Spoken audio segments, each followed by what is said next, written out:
and welcome back to another episode of Under Center with Jake Russell. I'm your host and voice of Tiger football, Collin Sheffield. Alongside me following a 6-0 start headed into the bye week, it's head coach Jake Russell. Coach Russell, 6-0, you finished up a 3-game homestand, all 3 victories, and you finished, probably in one of the better ways that I could think of, a night game under the lights at Finley Stadium in a Mid-South Conference matchup. Fireworks, a new addition to Finley Stadium, and a blackout. The atmosphere was fantastic. Yeah, great atmosphere. Just kind of everything you would imagine for your one home night game of the year. Obviously for the players, the new black uniforms, trying to get the blackout going. Crowd did a great job with that. It just felt like, real full student section, which we've really been trying to get going.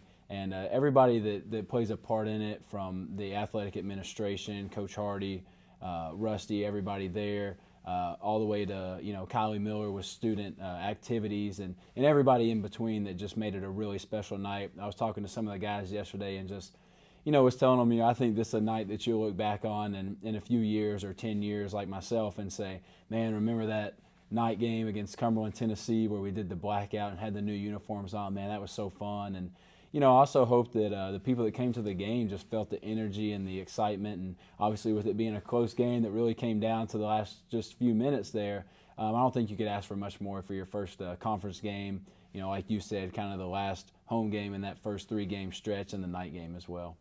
So the Tigers had a little bit of I don't want to call it a slow game because the game was actually quick in total, but it was a 7-0 for quite some time, and then you all get on the board late in the second quarter, and then things really picked up in that second half. What was one of the big things that led you to that big change there in that second half? Yeah, I think it just comes down to very simple energy, excitement, just, our guys, I think with the night game, with the atmosphere itself, with a very physical conference opponent, I think we came out with a little bit of shell shock or awe or whatever you want to call it. Not that I don't think we were nervous or scared or anything like that, but it's oh man, this is different. The competition's better, the coaching on the other side's better, everything there. And when we got to halftime, the big message to the coaches was, there's nothing schematically that was shocking us on the other side, nothing that we felt like wasn't really working or had a chance to work on our side, but it was more, we got to get our guys excited. We got to get the sideline going. We got to get our guys on the field to play with a lot of physicality and a lot of passion and all the same things that we're trying to do every day. And our group responded. I think, football, you don't get many chances throughout the course of a year, so you don't get a practice being down, 14-7 maybe to start the fourth or late in the third quarter. You don't get a practice being tied with less than 5 minutes to go in the game. You simulate these things all the time in practice, but when there's a ton of people, I don't know how many people, but a ton of people in the stands, night game, lights are on, you got an opponent in a different color, and when there's really a win or loss on the line, it's hard to simulate that in practice. So to get that experience and to come out with the win, you really couldn't ask for much more. We'll take a look at some of the bigger players in this one. Of course, it was the battle of 2 undefeated CUs, and Campbellsville came out on top 6-0, 27-14. They took the victory over the Cumberland Phoenix. Jagger Gillis throws for 250-plus yards, 3 touchdowns. C.A. Collins still picking up a lot of the yardage as Trey Bass tries to come back and get to full 100%, which this bye week should help with. He had 70 yards on the night. And, of course, the star of the show on the defense, at least on the stat sheet for sure, DQ Brown, 2 interceptions.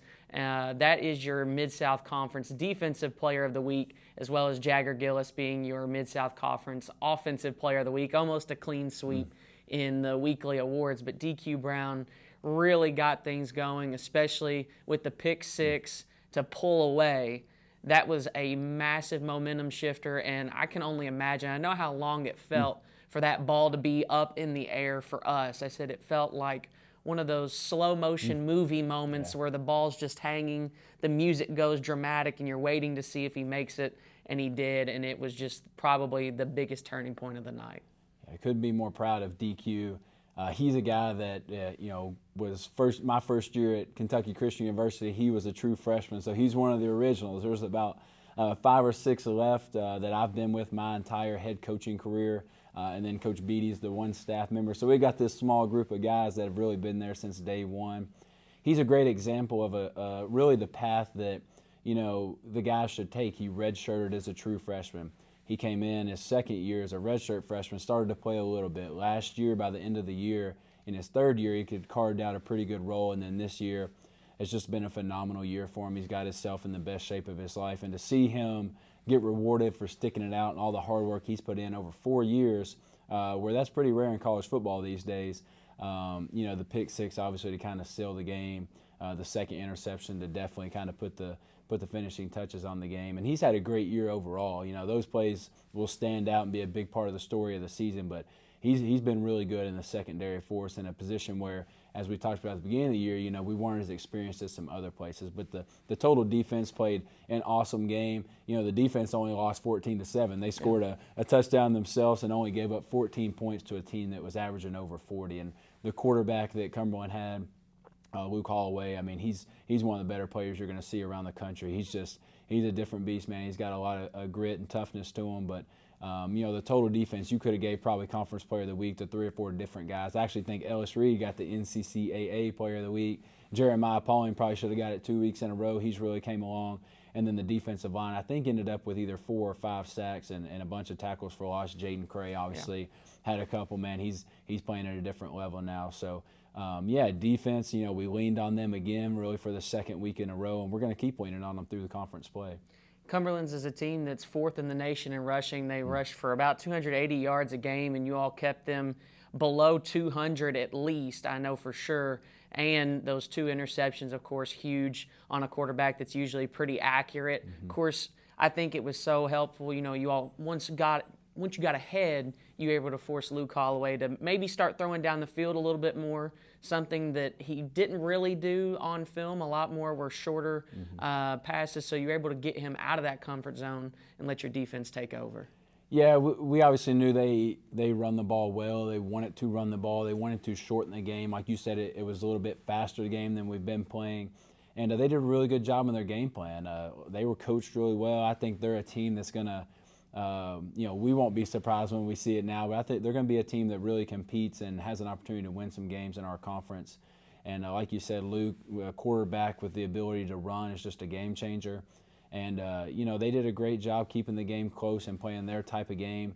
And when the score is tied, like I said, with under 5 minutes, that it's just one play, one way or the other that can dictate the outcome of the game. And, again, I think the experience to get that and to come away with a win is just, the best of both worlds, because we're going to be in more close games this year. When you play, ranked teams or top 10 teams or teams that are, knocking on the door of being ranked just like Cumberland was, you're probably not going to have the 56-0 and just just show up, execute what you're doing, and we should be fine and win this game. And, that's why we want to be in the conference. That's why I wanted to coach in the conference. That's why I loved playing as a player. And I think that's the challenge that our guys are really looking forward to. Well, we'll step away and take a quick break. When we come back, we'll sit down with wide receiver coach Hunter Brown here on Under Center with Jake Russell.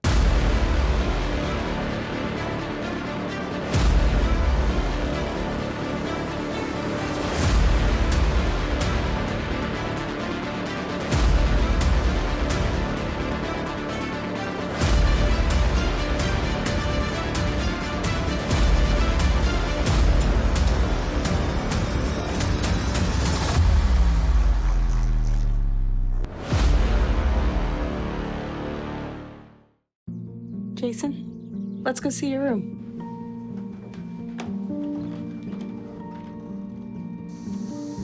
No, that's not right.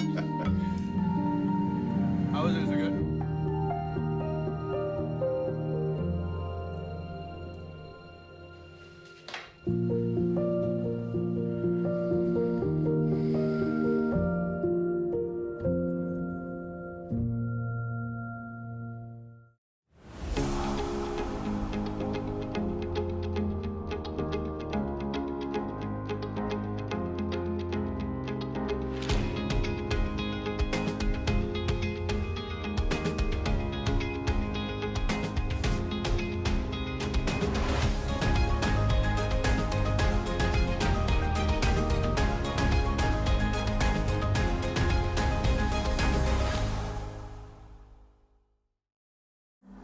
Life doesn't always give you time to change the outcome. Prediabetes does. 1 in 3 adults has prediabetes, but with early diagnosis, prediabetes can be reversed. And you can change the outcome. Take the 1-minute prediabetes risk test today. Go to doihaveprediabetes.org.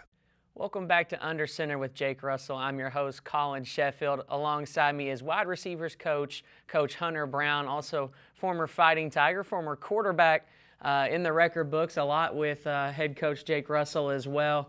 You all just kind of go back and forth on a lot of the passing records. You all had 2 great careers, of course. You have a Victory Bowl to your name, a lot of accomplishments in that 2017 season.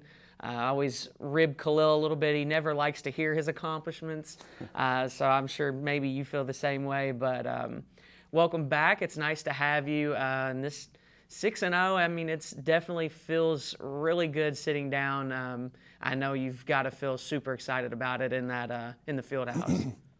Yeah, it's been a fun season. It's been one of the better seasons that I've been a part of, obviously, as a coach.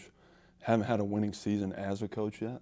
Obviously, as a player, had some success, but it's just been a really fun season. The guys seem like they're having fun. The culture is really improving, and the staff is great to work with too. You know, so I'm really excited to keep it going 1 week at a time. But from where we stand right now, it's been a lot of fun. So obviously, you know, good offense, and this offense has been air raid for 2 seasons, especially so far here. Of course, you all have been able to get the rush going a little bit more, and that certainly helps the passing game. But as the wide receivers coach, you've got quite the crew. I mean, there's guys that can go play anywhere in the country at this point.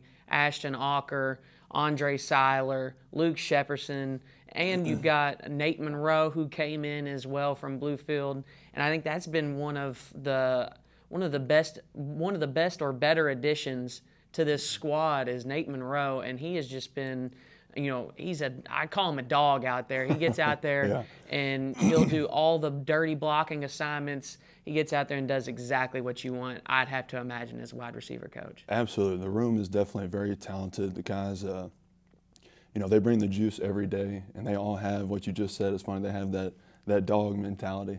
Whether it's blocking, whether it's running a route, whether it's routes on air, whatever it is, man, those guys really believe, that they are the best. And it makes coaching easier for sure, no doubt about it. But a lot of talent in that room. Like you said, Alker, Luke Shep, Dre, Nate Monroe, even having, Pat Oden, Caden Thiemann, and Chris Thomas. He came from Union as well. I think he's going to be a guy that comes onto the scene over these next few weeks. Yeah, and he's gotten open several times. We've seen him down the field. Just hasn't gotten the opportunity quite yet. Of course, he has a few catches. Same thing with Caden Thiemann. He's proving himself as well. Same with Ashton Auker in the return game. What's it like putting your guys back there in the return game on special teams as well? Man, I'm obviously we've had a lot of returns this year. Obviously, returns for touchdowns, man, and unfortunately just had some small, penalties that got those called back. But yeah, Ashton's going to put us in a great position. He's electric with the football. I think Caden has done a great job this year on punt return of just securing the catch. That's a great thing is when someone's able to do that on punt return, just to secure the catch, obviously, and then it creates a great position for the offense as well. But Auker's doing a great job on and off the field. I think he has really progressed in his player development from last year to this year for sure. What have you seen out of these guys in development? What's been the key, do you think, to their success so far this year? Of course, they were really good last year, but they look to be on a different level this year. Yeah, I think it's me, Coach Russ, the quarterbacks, the receivers, our routes on air period, being at the right depth, having great spacing, the route timing. And I think that's something that we've all done a better job of this offseason, and each and every day in practice too. The routes on air periods, the team periods, the chemistry before and after practice. I think that those are all big factors into why our pass game is really continuing to have great success. obviously you have great protection from the offensive line as well. This year we've actually been able to create a great balance in the run game too.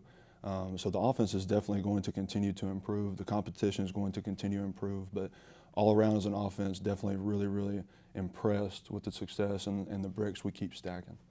Whenever you have guys that, they want the ball, right? Like these guys are hungry to get the ball, but they go out there and they make their blocking assignments. They do whatever it is that they're asked of. If they have to run over there and just be decoy for a second, they'll go over there and do that. What's it like trying to get these guys to buy into that?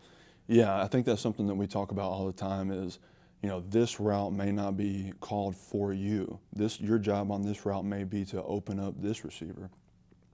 But understanding that the very next play, it could be, vice versa. His job may be to open you up. Yes, you have to block on this play, but you're blocking for your brother, you're blocking for your teammate.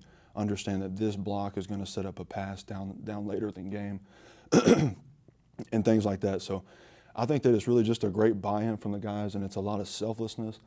No one is, pouting or throwing a fit if they're not getting 8, 10, 12 catches.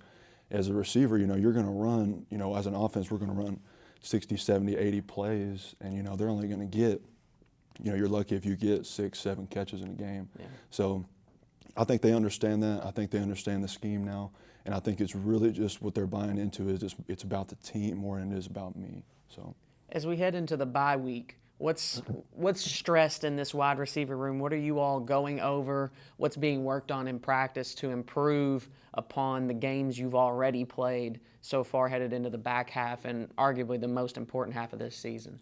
Yeah, that's a great, we have a great focus this week on just getting back to the basics. Like I was telling you, it's about blocking assignments. It's about, are we running our routes at the right depth? Are we having the right foot up? Are we communicating who's on and off the ball? Are we having great spacing within our routes? And then also, we're also, think about receiver, DB, linebacker, running back, tight end. Those guys have to be great special teamers as well. So I think that's something that I'm going to do, have a big focus on this week, is really just getting back to the basics, understanding the offense, and just doing all the little things right. You also have iPads now on the sideline. Has that been super helpful to your core? Absolutely. It's been really big time. And you don't realize it. The first few games, we're still trying to figure out how to use it and just, how it's going to work, how to operate the iPad. Now that we've got that figured out, though, that's been huge. It's been like, hey, look, this foot was not up. Hey, you went to the wrong blocking assignment here. Look, this route was too deep, obviously, and little things like that we're able to see immediately as soon as we get off the field. And that's been a huge game changer because also we're able to see what the defense is doing too, how they're adjusting to our formations and things like that. And we're able to say, hey, we might be able to hit this here in a minute. We might be able to hit this. And it's been a really cool tool to have. Nothing I've obviously ever had in my career as a coach. But, yeah, it's been a very beneficial and useful tool this year, no doubt. Well, Coach, thanks for coming in and stopping by and enjoy the bye week. Absolutely. Appreciate you having me. When we come back, we'll sit down with Coach Russell to talk about the first half of the season and headed into the bye week and the upcoming game with Lindsey Wilson here on Under Center with Jake Russell.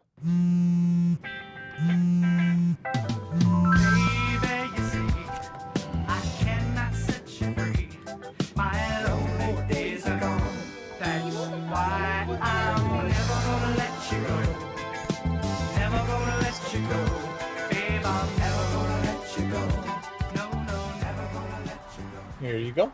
Thank you. Thank you. Never gonna let you go. Never gonna let you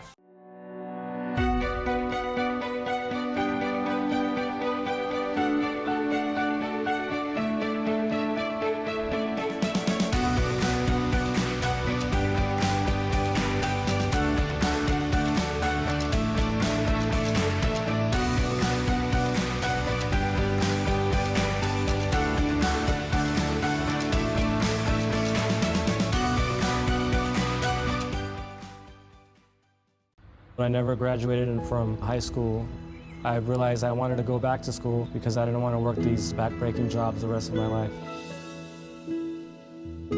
With the help of my father and having my son, that was all the motivation that I needed to come back to school. I felt accomplished, made me feel that I could take on whatever challenges life throws at you. Find free adult education classes near you at finishyourdiploma.org. Welcome back to Under Center with Jake Russell. I'm your host, Collin Sheffield. Alongside me for the final segment here, head coach Jake Russell. Coach Russell, you're on your bye week. The season is almost halfway done, or more than halfway done at this point, actually. And it's kind of crazy to think about that. 6 games have already been played, 3 on the road, 3 at home. You've had 1 Mid-South Conference game, 6-0. You finish headed into your bye week in receiving votes category in the polls. What's it been like so far through these first 6 games? Just everything that this team has dealt with. Even I know we talk about what they've dealt with. You know, they haven't dealt with too many injuries or, you know, overwhelming loss or anything, but handling success is different too, and it has its own challenges. Yeah, we're facing things for the first time. You know, a lot of these guys, we only have a few guys in our program that have won a conference championship at the college level. Probably, you know, less than half the roster, or maybe even the majority of the roster, hasn't had a winning season in college football. So, you know, when you start to do things for the first time in a while, you're the first team to start 2-0, the first team to start 4-0, the first team that's going to have a winning season, you know, at Campbellsville, really since Coach Brown's senior year in 2017. You know, that those pats on the back and that success can be almost as detrimental and maybe even more in certain cases than losing. What you're seeing so far through, you know, 6 games is just the result of a lot of hard work that started, you know, really in early January last year. To have almost 100 guys go through spring, the 10 weeks of weights and speed and agility, the 15 days of spring practice, more guys that stayed over the summer than ever have. I think guys doing a better job with their workout program, and Coach Lane doing a great job with that over the summer. You know, fall camp, and you could see very early in fall camp, like, this is a group that's got a chance to be special. Well, you really don't know until you go out and play an opponent. Everybody looks good in practice because either the offense or the defense is going to do good things on each given day, and usually both sides are going to do some good things. Well, you know, the special win, the first game of the year against a team that I think has a really good chance to make the playoffs in UPike, and then you go on and show that you can win in all different types of ways, lower scoring, higher scoring, opponents that run the ball really well like this past Saturday, opponents that want to throw the ball and are, you know, close to the top of the nation in that, like Bluefield. And so I think we faced a lot of different scenarios and a lot of different styles of play that are preparing us really well for these last 5 games. Like you said, it's hard to believe. I was telling the quarterbacks yesterday it's only 36 or 37 days and the regular season's over.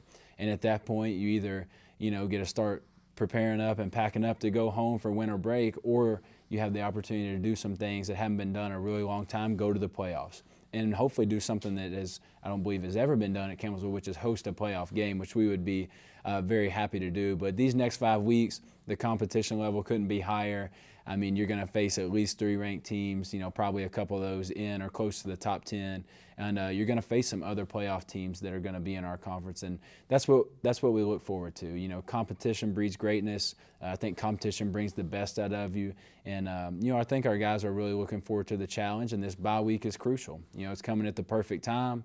And, you know, I think a lot of times you can just throw it in and say, you know, it's the bye week. You know, we kind of get a week off.